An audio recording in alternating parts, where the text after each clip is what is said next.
મિત્રો, હરેશભાઈ આપણા ગામના આગેવાન, અમારા માટે એ બહુ ગર્વની બાબત છે કે આમ આદમી પાર્ટીના નામમાં આમ આદમી પાર્ટી એમ લખ્યું છે, પણ એની અંદર ખરા અર્થમાં માણસો બહુ આમ પરિવારના માણસો છે. હરેશભાઈ તમારા ગામના છે એટલે તમને ખબર હોય કે એ કેટલા સાધારણ સામાન્ય પરિવારમાંથી છે. કોઈ અમીર માણસ નથી, બહુ રૂપિયા વાળા હોય, 100 વીઘા જમીન હોય, કમાઈ ગયેલી પાર્ટી હોય, આખા ગામના પૈસા ભેગા કર્યા પછી હવે માન મોભા માટે થઈને રાજકારણમાં આવ્યા હોય એવું જરાય નથી. જેવા હરેશભાઈ તમારા ગામમાં એક સામાન્ય પરિવારમાંથી આવે છે, એવો જ મારા ગામમાં હું છું. એવા જ ઈશુદાન ગઢવી એના ગામમાં છે, એવો જ પ્રવીણ રામ એના ગામમાં છે, અને એવા જ રાજુભાઈ કરપડા એના ગામમાં. સીધે સીધું હું કહી દઉં કે હું ગરીબ પરિવારમાંથી છું. બધાને એમ લાગે ભાઈ આ બધા ગરીબ જ છે, પણ વાસ્તવિકતા તમે હરેશભાઈ ઓળખો છો એટલે હું એનો દાખલો લઈને કહું છું કે આખા ગુજરાતના હજારો આવા વ્યક્તિઓ ભેગા થઈ અને એક પાર્ટીને મજબૂત બનાવવાનું કામ કરે છે. નામ છે આમ આદમી પાર્ટી. હા, અમે બધા હું કામ અહીંયા આવ્યા? તમે વિચાર કરો કે એક બાજુ ભાજપ પાર્ટી છે અને એક બાજુ કોંગ્રેસ પાર્ટી છે. ભાજપ પાર્ટી છે એ ગુંડાઓ, બળાત્કારીઓ, તોડબાજો, બુટલેગરો, હલકા ધંધા કરવા વાળા જે કાંઈ પણ માથા ભારે માણસો છે એની પાર્ટી ભાજપ છે.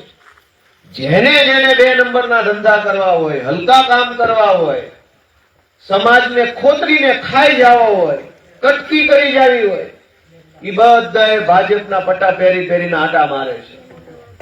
અને જે હગાવાલાની પાર્ટી, મામા, બાપા, કાકા, ભત્રીજા બધા એમાં જ હોય, એ કોંગ્રેસ પાર્ટી. તમે વિચાર કરો કે પૈસા વાળા માથા ભારે માણસોની એક પાર્ટી છે, બાપ દાદા, કાકા, મામા, ફઈ ફુવા બધા નેતા હોય, એના વારસામાં બીજા નેતા પેદા થાય, એની પાર્ટી કોંગ્રેસ છે. પણ હરેશભાઈ જેવા કે મારી જેવા કે ઈશુદાનભાઈ જેવા સામાન્ય પરિવારમાં જન્મેલા, નાના ગામડામાં જન્મેલા લોકોને રાજકારણમાં જવું હોય, લોકો માટે કંઈક કરવું હોય તો એની પાર્ટી કઈ? આપણે તો માથા ભારે નથી, આપણા ખિસ્સામાં પૈસા નથી, આપણે તો બાપ દાદા કઈ રાજકારણમાં નથી, તો શું આપણો રાજકારણમાં આવવાનો હક નથી? આપણો હક છે, પણ ઈ હક કોણ આપશે? એનો જવાબ દેશની જનતાએ આપ્યો કે ઈ હક દેશની જનતાને આમ આદમી પાર્ટી આપશે દોસ્તો. અને એટલે અનેક એવા નાના નાના ઘરના વ્યક્તિઓએ ભેગા મળીને આ પાર્ટીને આગળ લઈ આવવાની કોશિશ કરે છે. શું કામ? કે આપણા જેવા માણસોની વાત કોઈ સાંભળતું નથી. આપણે રહ્યા ગામડાના માણસો, સીધા માણસો, ભોળા માણસો, સહન કરી લેવાની આપણી દાનત હોય, આપણી ભાવના હોય કે નાનું મોટું હોય તો જાતું કરીએ. પણ આપણી ઈ જે લાયકાત છે, આપણા ઈ જે ગુણ છે, જાતું કરવાનો ગુણ, સહન કરી લેવાનો ગુણ, ભોળપણનો ગુણ, એને આપણી મર્યાદા સમજવામાં આવે છે. આપણું વજન નથી પડતું સરકારોમાં કે સરકારી ઓફિસમાં કે નેતા પાસે, આપણું વજન નથી પડતું, કેમ કે બધા આપણને કઈ સમજતા જ નથી. કેમ કે આ તો ગામડાના છે, આ શું કરી લે? દોસ્તો, હું તમને એમ કહેવા માંગુ છું કે અમે બહુ નાના માણસો છીએ, પણ અમે હિંમત બહુ મોટી કરી લીધી છે. ભાજપ જેવી વિશાળ સત્તા ધરાવતી પાર્ટીની સામે બધ ભરવાનું કામ અમે કર્યું છે. અને એટલે અમે એવી આશા રાખીએ છીએ કે તમને જો એમ દેખાતું હોય કે ભાઈ છોકરા નાના છે પણ કામ મોટું કરી રહ્યા છે, તો 19 તારીખે ઝાડુનું બટન દબાવી અને અમારી હિંમત વધારવાનું કામ કરો, એ વિનંતી હું કામને કરું. આજ આપણી વાત કોઈ સાંભળવા તૈયાર નથી. આજ આપણે આપણો પ્રશ્ન, હરેશભાઈએ કીધું કે 11 વર્ષથી રોડ નથી બનતો, અને એનું બાનું ભાજપ વાળા એમ કાઢે છે કે હરેશભાઈ સાવલિયાએ વિરોધ કર્યો એટલે રોડ બનાવવાનું બંધ રાખ્યું. જો ભાજપ વાળા આવું બાનું કાઢતા હોય તો મારે ભાજપ વાળા સવાલ છે, વિરોધ તો ઇકો ઝોન નો થાય છે, કરજો ને બંધ. વિરોધ જ કરવી એ વસ્તુ બંધ કરી દેતા હોય તો કરો ઇકોઝોન રદ. એક નંબરના ખોટા છે. છઠ્ઠીમાં સાચું નો રોયા હોય એ ભાજપમાં જાય. નરેશ સાવલિયાએ વિરોધ કર્યો એટલે રોડ બંધ રાખ્યો. તો ઇકોઝોન નું હું વિચાર કરીને કેવો મને મારી વાત સાચી છે ખોટી છે? અહીંયા એક માણે વિરોધ કર્યો તો રોડ બંધ રાખ્યો, ત્યાં તો લાખો ખેડૂતો વિરોધ કરે છે કાકા આને બંધ કરો, તો નથી બંધ કરતા. એનો અર્થ એવો થયો કે હરેશભાઈના કારણે રોડ બંધ નથી, પણ ભાજપના અહીંયા જે કાંઈ ચૂંટાયેલા માણસો હોય ને કાયર છે, એનાથી એક રોડે બને એવો નથી. એટલા નમાલા પડે છે ને એટલે રોડ. આની આ જ જગ્યાએ નરેન્દ્ર મોદી આ ગામમાં જ નીકળવાના હોય રોડ નહીં બને. બને એને ક્યાં વાહો ખવાવો છે તોય રોડ બને. આપણે હાલવું છે, આપણો રોડ નહીં બને. અહીંથી ભૂપેન્દ્ર પટેલ કે પાટીલ કે સંઘવી નીકળવાના છે, રાતોરાત ડંફરી આવી જશે. તો હરેશ સાવલિયાનો વિરોધ નહીં નડે, તો કઈ ન નડે, તો બધું જ થઈ જાય. દોસ્તો, રોડ નથી બનતા. અનેક એવા કામો છે, નાના નાના કામો જે થતા નથી. હું આ ગામડે ગામડે ફર્યો, 2 મહિનાથી હું અહીં વિસાવદર રહેવા વયો છું. અહીંયા જ રહું છું અને અહીંયા જ રહેવાનો છું ભવિષ્યમાં. પણ હું અહીંયા ગામડે ગામડે હરીશભાઈની હારે હું ફરું છું. અનેક ગામડામાં મેં જઈને વેદનાની ડાયરી બનાવી, એમાં મેં ગામજનોના જે કઈ પ્રશ્નો હતા એ લખ્યા. એ બધાય પ્રશ્નોને મેં જયારે જોયા તો મને એમ લાગ્યું કે આમાં વાત તો બહુ નાની નાની છે. કઈ એવડું મોટું કોઈ ગામજનોએ માંગ્યું નથી કે થાય જ નહીં. થઈ શકે એવી વાત, અલગ અલગ ગામડાના પ્રશ્ન એ થઈ શકે એમ છે. કોક કે રોડ બનાવી, કોક કે અમારા ગામમાં આવતા પહેલા નદી આવે છે, બેઠું પુલ્યું છે એને જરાક ઊભું કરી દો તો ચોમાહે ઉપાધિ ન થાય. કોકને વાંકડા ઉપર પુલ્યું બનાવવું છે, કોકને કેળો રિપેર નથી થયો એ કામ કરાવવાનું છે, કોકના ગામમાં પંચાયતનું મકાન નથી, ગામ પંચાયતનું એ કરાવવાનું બાકી છે, કોકના ગામની અંદર બસ સ્ટેન્ડ નથી તો બસ સ્ટેન્ડ નાનું એવું બનાવવાનું છે. અનેક ગામડાના લોકોએ જે પ્રશ્ન રજૂ કર્યા એ પ્રશ્ન કાંઈ બહુ મોટા મોટા પ્રશ્નો, મહાન પ્રશ્નો નથી કે થાય જ નહીં. હાવ સામાન્ય પ્રકારના પ્રશ્નો છે, પણ 15-15, 20-20 વર્ષથી થતા જ નથી. એ રોડ હોય કે નાળું હોય કે પુલિયું હોય. તો તમે બધા વિચારો કે કામ ન થાય તો એના 2 કારણ હોય. કામ કરવું જ ન હોય અને કામ થાય એમ જ ન હોય. તમને શું લાગે છે ભાજપના રાજમાં શું છે? કામ થાય એમ નથી કે કામ કરવું જ નથી? કરવું જ નથી. તોય પાછા ચૂંટણી આવી જાય છે મૂર્ત્યા થઈ મત દેજો. કામ થાય એમ ન હોય તો એના 100 રસ્તા હોય. જેમ કે કોઈ ગાડી બંધ પડી હોય, એક માણસ રોડના કાંઠે આમાં કીકુ મારતો હોય, ન ચાલુ થાય તો બીજો આવે, ઉભો રે ભાઈ લાય જરા, એ ઓલું 2 બટન આમ કરીને ઈ કીક મારે, એથી ન થાય ત્રીજો આવે. કામ થાય એમ જ ન હોય, એના 100 રસ્તા હોય કામ કરવાના. પણ કામ કરવું જ ન હોય તો કેટલા રસ્તા વધે? તો એકેય રસ્તો ન વધે. તો ભાજપની દાનત કામ કરવાની છે જ નહીં. ચૂંટણી જીતવાની, હોદ્દા પર આવવાનું અને પછી પબ્લિકને લૂંટીને ખિસ્સા ભરવાના, પછી ઈ પૈસાથી પાછું ચૂંટણીમાં આવવાનું, વળી ચૂંટણી જીતવાની, વળી પૈસા બનાવવાના, વળી ચૂંટણીમાં એ પૈસાના ભજીયા ખવડાવવાના, વળી 5 વર્ષ તેલ કાઢવાનું પબ્લિકનું, વળી પાછું ચૂંટણીમાં જવાનું, ભજીયા ખવડાવવાના. પૈસાથી સત્તા અને સત્તામાંથી પૈસો, આ ખેલ આવે છે કે પૈસા ખર્ચીને સત્તામાં આવવાનું, સત્તામાં આવ્યા પછી પૈસા બનાવવાના, ઈ પૈસાથી પાછી ચૂંટણી જીતવાની, જીત્યા પછી પાછા પૈસા બનાવવાના. આ ખેલ 40 વર્ષથી ભાજપે ગુજરાતની અંદર ચાલુ કર્યો છે. મારી વાત ખોટી હોય ના પાડજો કે સત્તાથી પૈસા અને પૈસાથી સત્તાનો ખેલ. આમાં નાનો માણસ ક્યાં? ગરીબ માણસ ક્યાં? આમાં છેવાડાનો માણસ ક્યાં? આપણે તો પૈસામાં નથી, સત્તામાં નથી, તો આપણે ક્યાં? અમારી જેવા 4 જુવાનિયા ઉભા થયા કે અમે બાજશું, લડશું, અવાજ ઉઠાવશું, તમારી સામે પડશું. એમાં હરેશભાઈ ઉભા થયા, ક્યાંક હું ઉભો થયો, ક્યાંક ઈશુદાન ઉભા થયા. તો ભાજપને ખટક્યું કે આ ખેલ બગાડવા વાળા ક્યાંથી આવ્યા? હરેશભાઈ સાવલિયા હાથ કેસ એની ઉપર છે, મારી ઉપર 30 FIR ભાજપે કરી, એમાંથી 21 અત્યારે વધી છે, બાકીની કેસ કોર્ટમાં પૂરો થઈ ગયા. પણ અમે હું ગુનો કર્યો? મેં તો ગુજરાતમાં ક્યાંય દારૂ નથી વેચ્યો, મેં ડ્રગ્સ નથી વેચ્યું, હું નાળા નથી ખાઈ ગયો, હું રોડ નથી ખાઈ ગયો, કે મેં કોઈના રૂપિયા નથી પડાવી લીધા, મેં તોય ખરાબ કામ નથી કર્યું, છતાંય મારા ઉપર 30 FIR કરી. હું કામ? કે ભાજપનો જે સત્તાથી પૈસા અને પૈસાથી સત્તાનો ખેલ હતો એની અમે વિરોધમાં પડ્યા છીએ. અમે એ ખેલને રોકવા માટે લડીએ છીએ. એટલે ભાજપને ખટકે છે કે આ ક્યાંથી આવ્યા? કોંગ્રેસ આરે એને સારું વોટ વાગ્યું, નાતરું થઈ ગયેલું છે. હા, અમે નવા આવ્યા. દોસ્તો, હું તમને વિનંતી કરવા માટે આવ્યો છું કે અમને એક તક આપો. આ વિસાવદર, ભેસાણ અને જુનાગઢ ગ્રામ્ય મત વિસ્તારની પેટા ચૂંટણીમાં માત્ર 1.5 વર્ષ જેટલો સમય બાકી રહ્યો છે. 1 વર્ષ ભૂપતભાઈ ભાયાણીએ વેડફી નાખી શરૂઆત 2022 પછી.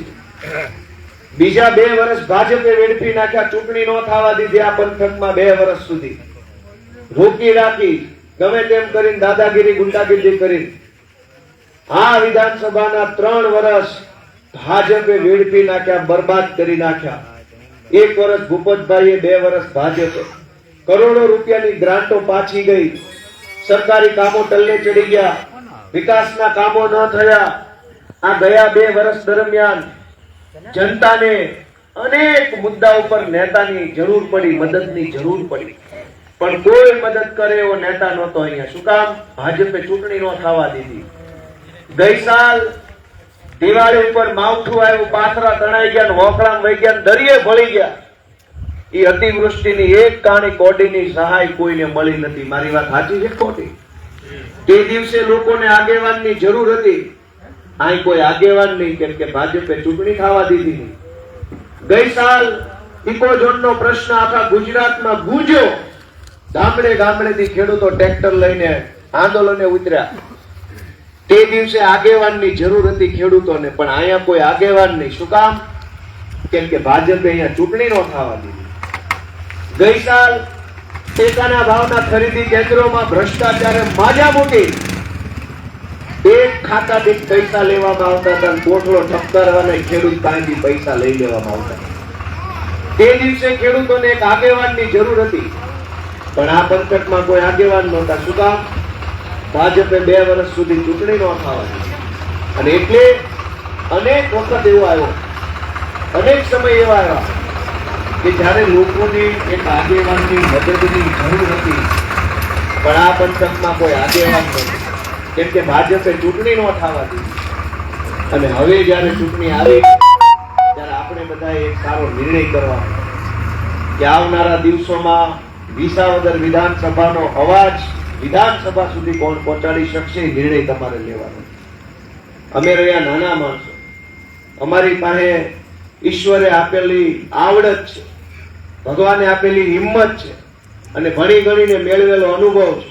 અમે અમારા અનુભવથી, અમારી આવડતથી અને અમારી હિંમતથી સમાજનું ખૂબ સારું કામ કરવા માંગીએ છીએ. એના માટે તમે એક તક આપો, એવી નાના કોટડા ગામને મારી વિનંતી છે.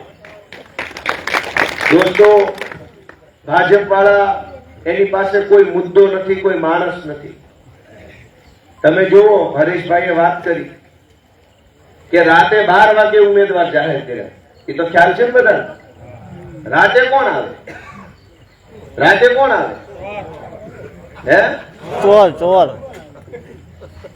રાતે કોણ આવે? ચોર આવે, ચોર. રાતે 12 વાગે ઉમેદવાર જાહેર કર્યા. કાં ધોળા દાડે નો આવ્યા, બહુ શાહુકાર હતા. શાહુકાર હોય દિવસે આવે, ચોર હોય રાતના 12 વાગે આવે. ભાજપે નહીં ખબર છે કે ચોરી કરવા જાય એટલે રાતના અંધારામાં આપ્યો. અને એમાંય પાછી નવાઈ છો કે રાતે 12:30 વિસાવદરના સરદાર ચોકમાં ફટાકડા ફોડતા કેટલાક ભાજપ વાળા. 12:30 ફટાકડા ક્યારે ફોડવા પડે? હે? 12:30 ફટાકડા ક્યારે ફોડવા પડે? રોજડા આવે ત્યારે, ભૂંડડા આવે ત્યારે રાતે 12 વાગે ફટાકડા. કે ઈ ને અમારા બેને ઠેકડા મારતા હતા. મેં કીધું ભૂંડડા એવા લાગે, ફટાકડા ફોડે છે, ડાન્સ કરતા જાય. વિચાર તો કરો કેવું હાલે છે. આપણા હાથમાં નિર્ણય છે કે આપણે શું કરવું છે. આ ભાજપ વાળાએ ગુજરાતની અંદર 40 વર્ષથી ઉપાડો લીધો. ચારે બાજુ એના માણસો ચૂંટણી જીતેલા, પણ એક નાના માણસનું કામ ન થાય. ગામડાનો ગરીબ માણસ જોઈ ખેતી મજૂરી કરતા હોય, ઘરની જમીન ન હોય, નાનું ઘર હોય, મહેનત મજૂરી કરીને સુખેથી જીવતા હોય, કૂપનમાંથી 2-5 કિલો ઘઉં ચોખા મળવા પાત્ર હોય, તો કૂપનમાં નામ બદલવું હોય, કૂપનમાં કાંઈક બીજું ત્રીજું કામ હોય, મામલતદાર ઓફિસ વાળો કેટલા ધક્કા ખવડાવે છે. આ વાત સાચી છે ખોટી છે? એને રહેમ નથી આવતી ગરીબ માણસ ઉપર, એને દયા નથી આવતી, શરમ નથી આવતી, માનવતા નથી એનામાં. કા નાના માણસ ધક્કા ન ખવડાવું. 2 કિલો ઘઉં લઈને ખાઈ જાય તો ક્યાં દેશ બરબાદ થઈ જવાનો. અને દેશ બરબાદ કરનારા હોય આ વિસ્તારમાં અનેક માથા ભારે માણસો છે. જેને સરકારી જમીનો ખોતરી માટી કાઢીને કરોડો રૂપિયા કમાઈને બંગલા બનાવી લીધા, એનું મામલતદારે શું કરી લીધું? ગુંડાઓનું પોલીસ કાંઈ નથી બગાડી લેતી. માથા ભારે માણસોને મામલતદાર કાંઈ નથી કહી શકતો. પણ ગામનો ગરીબ માણસ ઉઠીને જાય કૂપનનું કામ કરાવવા, કોક આવકનો દાખલો કઢાવવા, કોક આધાર કાર્ડ કઢાવવા જાય, કોક ખેડૂત ખાતેદારનો દાખલો કઢાવવા જાય, કોક કાંઈક કામ લઈને મામલતદારે જાય તો સિંગમો થઈ જાય આપણી. અને ગુંડા બદમાશોની સામે વાંકા ઉભા રહે છે, આવો સાહેબ, દેવો સાહેબ, પ્રણામ સાહેબ. આ કઈ પરિસ્થિતિ છે? અને તમે ક્યાં ખોટું બોલતો કે ગોપાલભાઈ ખોટી વાત છે? ખોટી છે, સાચી છે. આપણને લાઈનમાં ઉભા રાખે અને આપણું કામ હોય કેવું? અવડું અમતું કામ હોય, આવકનો દાખલો કઢાવવાનો હોય. આવક કાંઈ હોય નહીં તો દાખલો ટાણે કઢાવવો પડે. અને ઈ આવકનો દાખલો લઈને ક્યાંક ગામમાં ગીરવે મૂકો તો 100 રૂપિયાનો આવે. 1.5 લાખની આવકનો દાખલો હોય, ગીરવે મૂકો તો રૂપિયા કેટલા આવે? કાંઈ નો આવે. છતાંય ધક્કા ખવડાવવાના, કાલ આવજો, આજ આવજો, પમદી આવજો, સિક્કો નથી માર્યો, સોગંદનામું કરાવવાનું બાકી છે, કેવાયસી નથી કરાય. આવું આવે. આ દારૂ વેચવા વાળા ક્યાં કેવાયસી કરાય આવે છે? તોય બેફામ દારૂ વેચે છે ને વગર કેવાયસી કરાવે. નહીં સોગંદનામું, નહીં કેવાયસી, નહીં અંગૂઠો મારવાનો. ફોન કરો તો કેળામાં માલ આપી જાય, ઘરે આપી જાય, હોમ ડિલિવરી. અને લાઈન લાગે નહીં, ધક્કા ખાવાનું નહીં. જે દારૂ ઉપર પ્રતિબંધ છે એ દારૂ બેફામ મળે છે, પણ વાવણી ટાણે ખેડૂતને 2 થેલી ડીએપી ખાતર જોતું હોય તો નથી મળતું. આ ભાજપની સરકારની તાનાશાહી. એક ખેડૂત એમ કે 3 થેલી ડીએપી જોતું છે તો કે 3 નહીં મળે, 1 જ મળશે. હવે આ શું હાલત છે?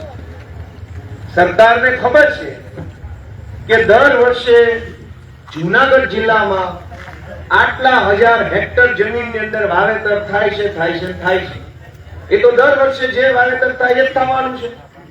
સરકારને ખબર છે કે દર વર્ષે આટલા હેક્ટર જમીનમાં વાવેતર થાય તો આટલા ટન ખાતરની જરૂર પડે, તો આગોતરી વેતરણ કેમ નથી કરી રાખતા?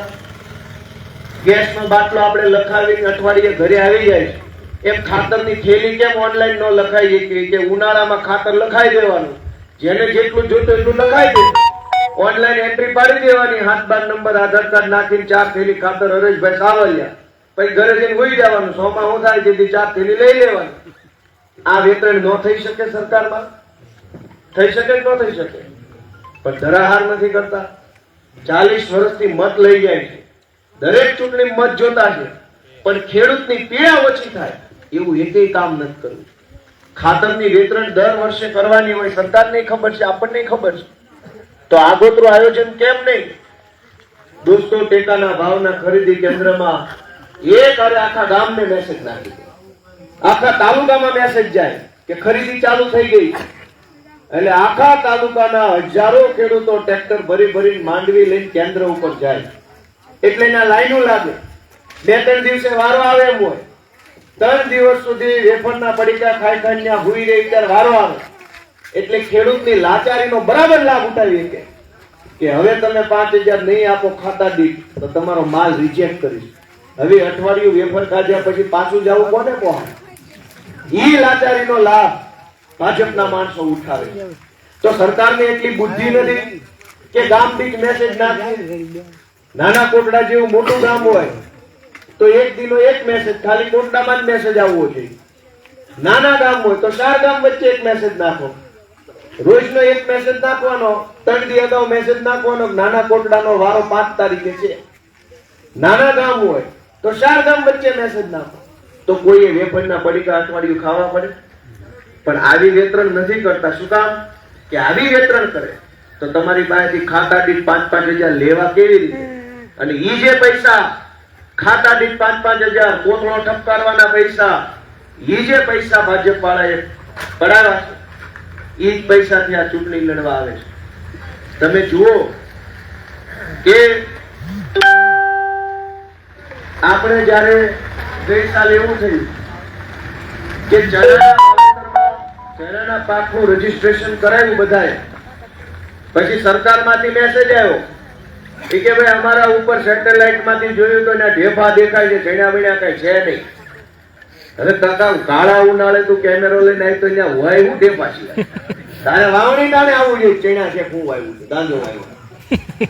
કાળા ઉનાળે આવ્યો કે સેટેલાઇટ ના કેમેરામાં ચણા દેખાતા નથી, માટે તમારું રજીસ્ટ્રેશન કેન્સલ. આવું થયું તો નતું થયું? તો તમારા સેટેલાઇટ કેમેરામાં માવઠું નો દેખાણું, તલ પલ્લી ગઈ નો દેખાણું, ઢેફા દેખાય છે પણ તલ પલ્લેલા નથી દેખાતા. કેવા કેમેરા લગાવ્યા ઉપર? આ બધું હું કામ થાય છે? એક મુદ્દા ઉપર અન્યાય હું કામ થાય છે ખબર છે તમને?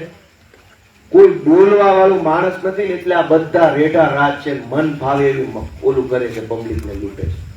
ભાજપ વાળાને કોઈ કહેવા વાળું નથી. વિધાનસભાની અંદર ભાજપના 160 ધારાસભ્ય છે. ગુજરાતના ઇતિહાસમાં એટલા ધારાસભ્યો આજે ભાજપના વિધાનસભામાં બેઠા છે, પણ હંધાયના મોઢે મોટા શીકલા બાંધેલા છે, બોલવા નથી કાંઈ. ઇકોઝોન નો પ્રશ્ન આવે, 160 ધારાસભ્ય મૂંગા બેઠા રહે. નવી જમીન માપણીનો પ્રશ્ન આવે, 160 ધારાસભ્ય મૂંગા બેઠા હોય. ગામનો ગરીબ 100 વારીઓ પ્લોટ માંગે તો નથી, હજારો લોકો પાસે ઘરનું ઘર નથી, પણ વિધાનસભામાં 160 ધારાસભ્યના મોઢે ચીકલા બાંધ્યા, બોલવાનું નહીં. અનેક એવા ગરીબ પરિવારો છે ગામડામાં જેની પાસે બીપીએલ નું કાર્ડ નથી. લાયક માણસ છે, યોગ્ય માણસ છે, ગરીબ છે, એની પાસે બીપીએલ નું કાર્ડ નથી, ભાજપના માણસો પાસે બીપીએલ ના કાર્ડ છે. તો વિધાનસભામાં 160 ધારાસભ્યના મોઢે ચીકલા બાંધ્યા, એક શબ્દ બોલતા નથી. દોસ્તો, જો તમારે ન્યા જઈને બોલવાનું જ ન હોય તો શેના ધારાસભ્ય બની ફરો? હું તમને વિનંતી કરવા માટે આવ્યો છું કે મને તમે બધા ઝાડુના નિશાન ઉપર મત આપી એક તક આપો તો વિસાવદરના ચોક થી લઈને વિધાનસભા સુધી ખોખારો ખાઈનું જનતાના અવાજો ઉઠાવવા માંગુ છું.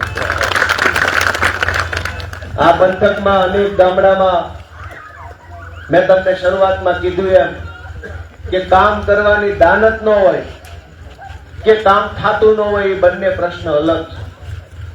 આ પંથકને ગરવા ગિરનારનો લાભ મળે છે. ગિરનાર ઉપરથી કેટલું પાણી દળીને વયું જાય છે, અલગ અલગ નદીઓમાં, વોકળામાં, નેરામાં થઈને વયું જાય છે. 40 વર્ષથી ભાજપની સરકાર છે. અનેક ગામડા પીંડાખાઈમાં, ઉમરાળીમાં, અનેક જગ્યાએ ભગવાને એવી ધાર બનાવી છે, થોડોક આમ ડેમ જેટલો બાંધી દે ને તો ગામ લીલું છમ થઈ જાય એમ છે. બધાએ વરણ છે સુખ શાંતિથી ખેતી કરીને જીવી શકે એમ છે. પણ 40 વર્ષે ભાજપથી એક ડેમ નથી બનતો. શું કામ નથી બનતો? કે કામ કરવાની દાન જ નથી. કેશુબાપા પટેલ જયારે હયાત હતા ત્યારે એ બે વાત ઉપર બહુ ભાર આપતા હતા. પહેલી વાત એવી કહેતા હતા કે વરસાદનું પાણી રોકો. એ કેશુબાપાનો વિચાર હતો કે પાણી જવા નથી દેવાનું, જેટલું પાણી ભગવાન આપણને મોકલે છે એને રોકી લેવાનું છે. ચેક ડેમ બનાવીને, તળાવ બનાવીને, ડેમ બનાવીને. આજની પરિસ્થિતિ શું છે? અનેક ગામડાના ખેડૂતોને સિંચાઈનું પાણી નથી મળતું. યોજનાઓ કેટલી બને કાગળ ઉપર. કલ્પસર યોજના ભાવનગરમાં હતી, દરિયાની અંદર ડેમ બનાવવાની, બાંધ બનાવવાની વાત હતી, અને ખંભાતના અખાતમાંથી મીઠું પાણી આખા કાઠિયાવાડને આપવાની વાત હતી. કેશુબાપા જયારે પહેલી વાર મુખ્યમંત્રી બન્યા ત્યારે આ યોજના આવી હતી, કલ્પસર યોજના.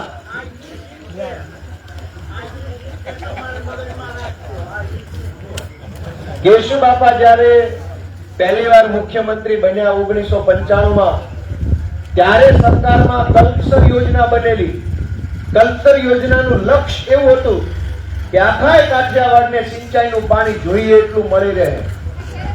આજ એ વાતને કેટલા વર્ષ થયા? એક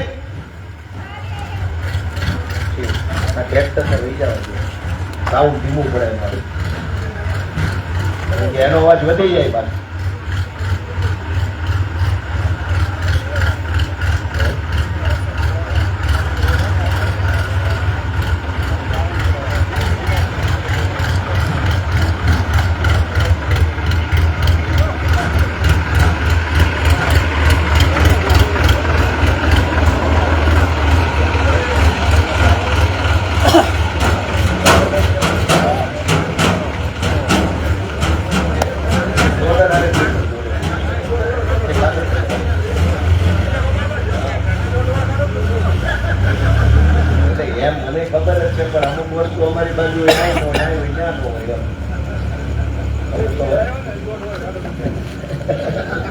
તો હું તમને એમ કહેતો હતો કે કેશુબાપા જયારે પહેલી વાર મુખ્યમંત્રી બન્યા ત્યારે કલ્પસર યોજના બની.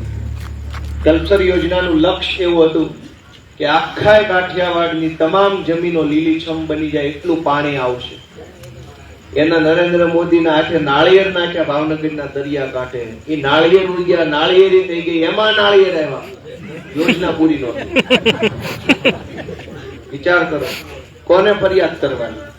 સુજલામ સુફલામ યોજના બની કે પાણીનો સંગ્રહ થાય અને ખેતરોમાં પાણી જેટલું જોઈએ એટલું મળી રહે. કરોડો રૂપિયાની માટી ભાજપના માણસો કાઢી ગયા અને કેટલાય કરોડો રૂપિયાના ભ્રષ્ટાચાર ભાજપના માણસોએ સુજલામ સુફલામ યોજનામાં કરી નાખ્યા, પણ ખેડૂતના ખેતરે એક ટીપું પાણી ન આવ્યું. પછી બોરીબંધ યોજના આવી નરેન્દ્ર મોદી વખતે, બોરીબંધ મૂક્યા, કરોડો રૂપિયા ખાઈ ગયા, બોરીબંધ બન્યા, એક ટીપું પાણી ખેડૂતના ખેતરે ન આવ્યું. બાકી રહી ગયું તો સૌની યોજના આવી, નામ સૌની, પણ લઈ જાય ભાજપની. કોઈ ટીપું પાણી નું આવ્યું. કેટલાક ગામડામાં આવ્યું, પણ મોટા ભાગના ગામડામાં હજુ પાણી પહોંચ્યું નથી. યોજનાઓ એક યોજના બન્યા, ફલાણી યોજના, આ યોજના, તે યોજના, કરોડો રૂપિયા ફળવાઈ જાય, કરોડો રૂપિયા ખવાઈ જાય, પણ ટીપું પાણી નથી આવતું. શું કામ? કે કામ કરવાની ભાજપમાં દાન જ નથી. મેં તમને કીધું કે આ ગિરનાર ઉપરથી કેટલું પાણી વયું જાય છે. અનેક ગામડાના લોકોએ મને કીધું, ગામે ગામ ગયો, કોઈ એન્જિનિયરને પૂછવાની જરૂર નથી. ગામને જ ખબર છે ક્યાં ડેમ બનાવો એટલે ગામ લીલુંછમ થઈ જાય. દરેક ગામમાં પોતપોતાના ગામની પરિસ્થિતિ લોકોને ખબર છે કે અમારી ફલાણી ધાર ઉપર એક આમ બનાવી નાખો ને એટલે 10 ગામ લીલાછમ થઈ જાય એમ છે. પણ કોણ બનાવે? સરકાર 40 વર્ષથી ભાજપની છે. ડેમના કામમાં તો કઈ હરેશભાઈ વિરોધ નથી કર્યો, નથી બનાવતા. રોડમાં બાનું છે, ડેમમાં શું બાનું છે, ચેક ડેમમાં શું બાનું છે, પણ કામ જેને કર્યા નથી એનાથી કામ ક્યારેય થવાના નથી. અનેક બાબતો કહેવા જેવી છે મિત્રો, પણ બધું કહેવા બેસે તો પાર નથી આવે. એટલે હું તમને ટૂંકી વિનંતી કરવા માટે આવ્યો છું કે આ ચૂંટણીમાં મને એક તક આપો. હું યુવાન માણસ છું, વકીલ છું હાલમાં, મેં સરકારી નોકરી કરી. હું 2012માં પોલીસ ખાતામાં રાઇટર હતો. મેં 4 વર્ષ રાઇટર તરીકે નોકરી કરી, રાજીનામું મૂકી દીધું. એ થોડુંક આગળ ઓરો મૂકો. એના પછી હું જમીન મહેસૂલ વિભાગમાં ક્લાર્ક બન્યો. અમદાવાદની પ્રાંત અધિકારીની કચેરીમાં ક્લાર્ક તરીકે મેં નોકરી કરી. મારી પાસે સરકારી કામ કરવાનો, સરકારી કામ કરાવવાનો, સરકારી તંત્રની સાથે કામ પાડવાનો વિશાળ અનુભવ છે, કેમ કે મેં નોકરી કરી છે. હું વકીલ છું, એટલે પણ હું કાયદાકીય રીતે, બીજી ત્રીજી રીતે સાહેબોને રજૂઆત કેમ કરવી, શું કરવું, ક્યાં લખવું, કેમ લખવું, કયા સાહેબને લખવું, એની મને આવડત છે. અને એટલે હું આશા રાખું છું કે મારી જેવા ભણેલા ગણેલા અનુભવી વકીલ કક્ષાના માણસને જો તમે એક તક આપશો તો હું આ વિસ્તાર માટે ખૂબ સારું કામ કરી શકું એમ છું. દોસ્તો, બધા નેતાને તમે અજમાવી લીધા. મોટા ભાગના નેતાઓ છે એ અધિકારીઓની સામે વાત નથી કરી શકતા. અધિકારી ભણેલા હોય એટલે નેતાને છેતરી જાય કાયમ માટે, અને એટલે તમને ચડે છે. આપણા ગામનો રોડ બને કે ન બને, પણ માર્ગ અને મકાન વિભાગના એક્ઝિક્યુટિવ એન્જિનિયરનો પગાર ક્યાં બંધ થઈ જવાનો છે? ત્યારે એનો પગાર ચાલુ રહેવાનો, મામલતદારનો પગાર ચાલુ છે. આપણું કામ થાય કે આપણું કામ ન થાય, સરકારી માણસનો પગાર ક્યાં બંધ થઈ જવાનો? તો સરકારી માણસ જ્યારે કામ ન કરતો હોય ત્યારે એની પાસે કેમ વતી એક ફોન કે આ ગોપાલ ઇટાલિયાને ઝાડુના નિશાન ઉપર મત આપવાનો છે. બધાય વિનંતી કરો. હું તો તમામ જ્ઞાતિ, બધા જ સમાજને મારી 2 હાથ જોડીને વિનંતી છે કે ભાઈ આ ચૂંટણી 1.5 વર્ષ પૂરતી આવનારી પેટા ચૂંટણી છે. આ ચૂંટણીમાં પાર્ટી કઈ બહુ મહત્વની હોય નહીં, કેમ કે સમય તો વેડફી નાખ્યો ભાજપ વાળાએ. હવે તો થોડો સમય વધ્યો છે. આ થોડા સમય માટે તમે એક તક આપો, એક અખતરો મારો કરો, એવી મારી નાના કોટડા ગામના લોકો પાસે વિનંતી છે. દોસ્તો, આ ભાજપ વાળા એની પાસે બહુ પૈસા છે, 2 નંબરના. ગામડે દારૂ વેચવાનું પ્લાનિંગ એને કર્યું છે, પૈસા વેચવાનું પ્લાનિંગ કર્યું છે, અને એની પાસે આવડત જ છે. આ ભાઈ બીજી પહેલા ચૂંટણી લડવા આવ્યા હતા ત્યારે આ ધંધા કર્યા હતા. તમને બધાને વધારે ખબર હશે. મેં 1-2 ભાજપ વાળાને ધ્યાન દોર્યું કે તમે દારૂ વેચવા નીકળ્યા છો ગામડે મત માટે થઈ, તો બે ખાતરની થેલીઓ કેમ નથી આપી દેતા ઘરથી? તમારે દારૂ જ દેવું છે તો ખાતરની થેલીઓ આપો, થેલી જ દેવી જ છે, કોથળી તો ખાતર ની આપો, દારૂની હું કામ આપતી છે? અને રૂપિયા આપો છો એના બદલે અમારી બધી બહેનો 5-5 તોલાના હાર કરાવી દો ને. વાંધો શું છે? તને મેં કીધું છે, હું આખા નાના કોટડા ગામને કહેતો જાઉં કે જો ભાજપ વાળા અમારી બધી બહેનોને 5-5 તોલાનો હાર કરાવી દે અને બધા અમારા ભાઈઓને 2-2 થેલી ખાતર આપી દે તો ગામમાંથી કોઈ માણસ મને મત ન આપતા. મહેરબાની કરી એ પૈસા લઈને જ મત લેવા નીકળ્યા છે તો પણ વ્યવસ્થિત આપો ને. આપવું હોય તો ઘર જેમ આપો, માંગણી એમ નહીં. 5-5 તોલાન કરે જો ડોક્યું હારું લગ્નમાં પહેરે એવું દીકરાના. વાંધો શું છે? દોસ્તો ખુશ થઈ જાય, કોઈ કાંઈ લઈ જવા વાળી ભાજપ પાર્ટી દાંત કાઢે.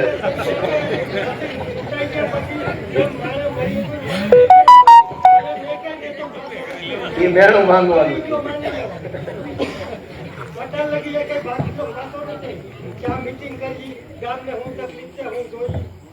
એટલે હું હવે મારી વાતને, એ વાત તમારી સાચી છે. ગામ આખું દુખી છે, સમજી લેજો. ગામો ગામ પબ્લિક દુખી છે, કે બોલવાનું મેળ નથી પડતો. ભાજપ વાળા બોલવા દે એમ છે નહીં, કોંગ્રેસ વાળા કઈ કહેવા જેવું એટલે અમારી સભામાં કહેવાનું ને પછી. કેમ કે અને એ અમારા માટે એક ગર્વની બાબત છે કે આશા અમારી પાસે છે અને અહીંયા માણસ બોલી શકશે એવો એને ભરોસો છે કે ગોપાલભાઈની સભામાં બોલશું તો પણ સાંભળશે.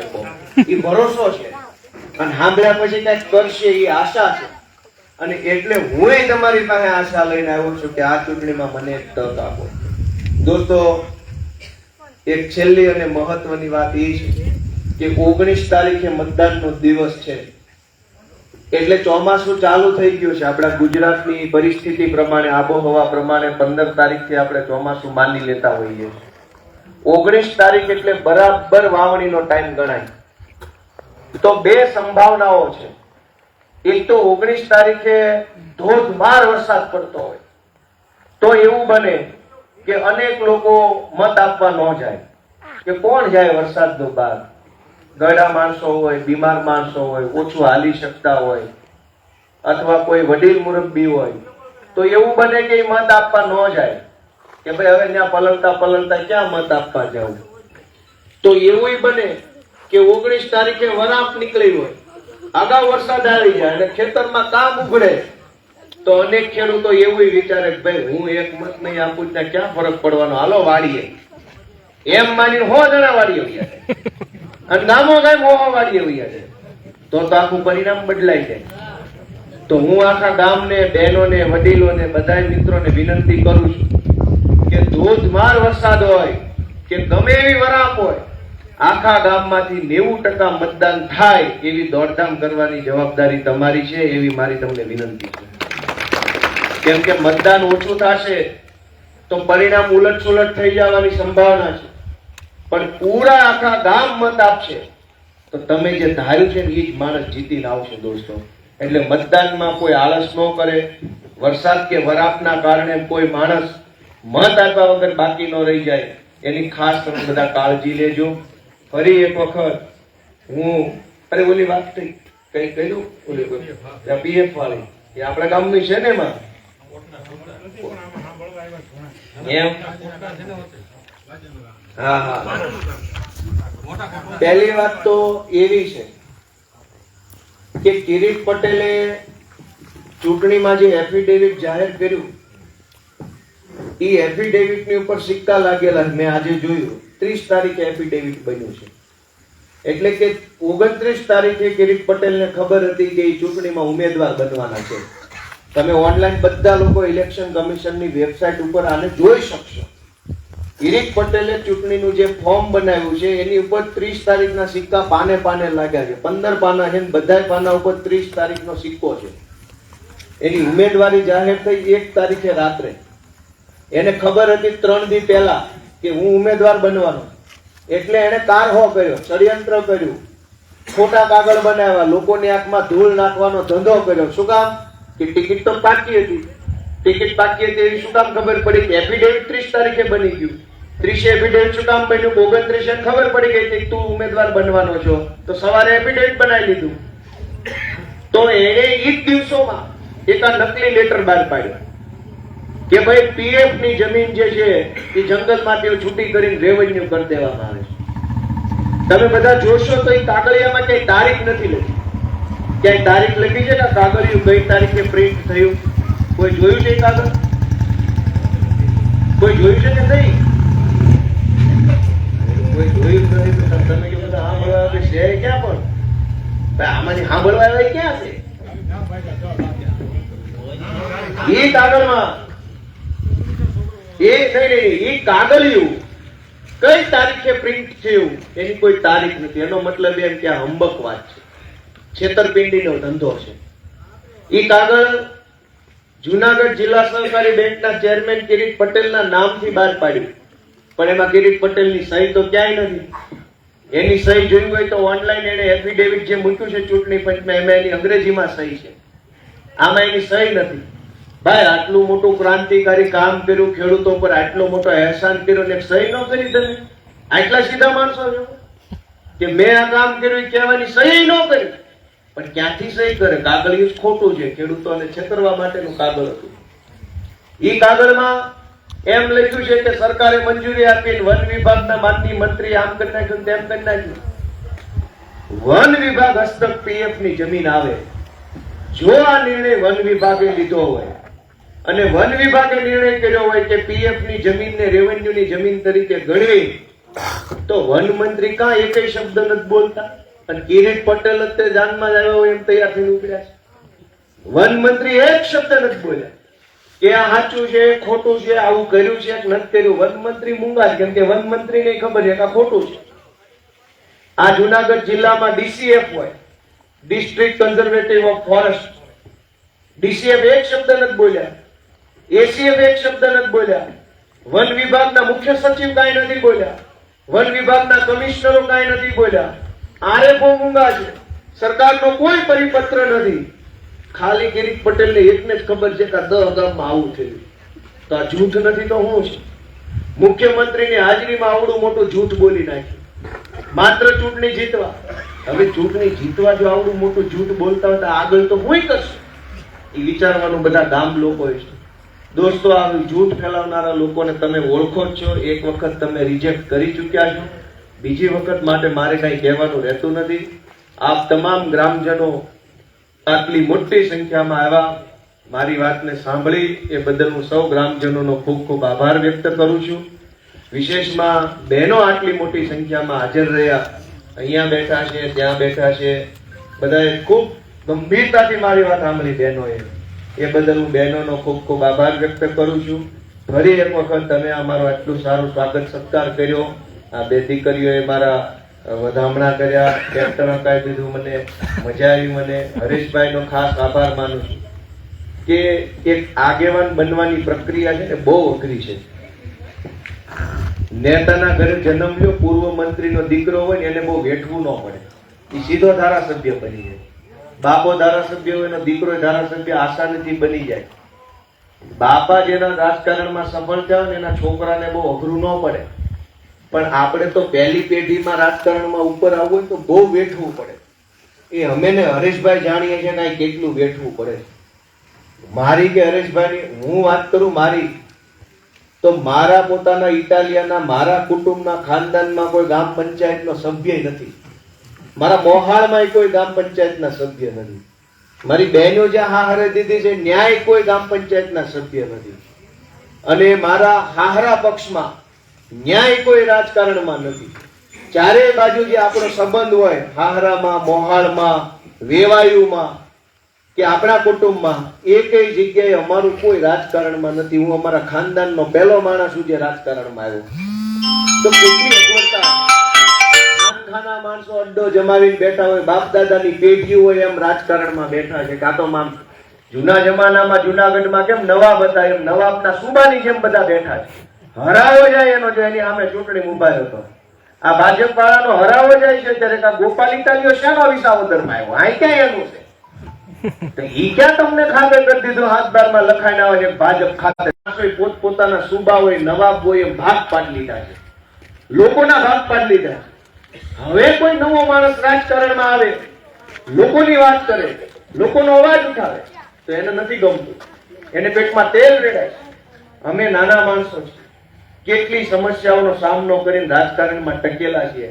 પોલીસ અમને ઉઠાવી જાય, ગુંડાગાળું દે, છાપાવાળા અમને સપોર્ટ ન આપે, મીડિયાવાળા ઊંધું બતાવે, ગામમાં તે ભાજપના એક બે લફંગા ફરતા હોય એ અમારી વિરુદ્ધમાં જેમ ફાવે બોલતા હોય, પોસ્ટર માર્યું હોય એની ઉપર કાળો સ્પ્રે મારી દે, ધંધા ભાજપના કાળા છે, ફુવારો અમારા ફોટા પર કાળો મારી દે. દોસ્તો, આ બળતરા ખૂબ છે. છતાંય તમે હિંમત નથી હારતા ને. એ વાતને જો તમે દાદ આપવા માંગતા હોય તો હાવણો દબાઈ દીજો. એક નાના ઘરમાંથી રાજકારણનું મોટું પગથિયું ચડવું કેવડું અઘરું છે. હું એકવાર ધારાસભ્ય બની જાય પછી મારા છોકરાને જિલ્લા પંચાયતના સભ્ય બનવા બહુ તકલીફ નહીં પડે, પણ પહેલું પગથિયું ચડવું કેવડું અઘરું છે. આ તો રાજકારણનું પગથિયું. ડગલે ડગલે ગુંડાઓ, માથાભારે માણસો, પોલીસો, બુટલેગરો, માફિયાઓ, બધાની સામે બાંધવાનું. અને બાંધી લઈ હું લેવાનું? કાંઈ નહીં. હરેશભાઈ હું કમાઈ ગયા કયો રાજકારણમાં? અબજશ જ્યાં હોય ના મેણા ટોણા. તમે આમાં બોલતા નથી, આ રોડ ખરાબ છે. હરેશભાઈ કેમ અવાજ નથી ઉઠાવતા? જિલ્લા પ્રમુખ છો, ક્યાં એને લાખ રૂપિયાનો પગાર આપે જિલ્લા પ્રમુખ હોય? પણ દોસ્તો, હરેશભાઈને તમે આટલો સપોર્ટ આખું ગામ આપો છો, એ બાબત માટે હું તમારા બધાનો આભારી છું. અને હું તો વિનંતી કરતો જાઉં કે ભાઈ, હરેશભાઈ ભલે આમ આદમી પાર્ટી છે એટલે નહીં, પણ કોક તો બોલે છે. અવડા મોટા મલકમાં ધારાસભ્યો નથી બોલતા, ત્યારે એક નાનો માણસ કઈક તો હિંમત કરે છે ને. હિંમતને કાયમ દાદ આપતા રહેજો ને, જ્યાં જરૂર પડે ને એની હારે ઉભા રહેજો, એવું વિનંતી કરતો જાઉં છું. કોક નાનો માણસ બોલવા માટે આગળ આવે તો બીજું તો આપણે શું કરીએ? કહેવાય છે ને, ગોવર્ધન તો ગિરધારી ઉચકે, આપણે તો ઓલી લાકડી અડાડવાની હોય, આપણે ઉચકવાનો નથી. લડવા વાળો લડાઈ લડે છે. એ હરેશભાઈ સાવલિયા હોય કે ઈશુદાન ગઢવી, ગોપાલ ઇટાલિયા, એ લડે છે. આપણે લડવાનું નથી, પણ એક લાકડી અડાડતા હોય એમ એક ખાવણાનું એક બટન દાબી દઈએ તોય તે આપણે ઘણું સારું કામ જીવનમાં કર્યું ગણાય. દોસ્તો, હું આપ સૌનો ફરી એક વખત ખૂબ ખૂબ આભાર વ્યક્ત કરું છું. મારી કાંઈ ભૂલ ચૂક હોય તો માફ કરજો. સૌને જય શ્રી કૃષ્ણ, જય કિસાન. જય કિસાન.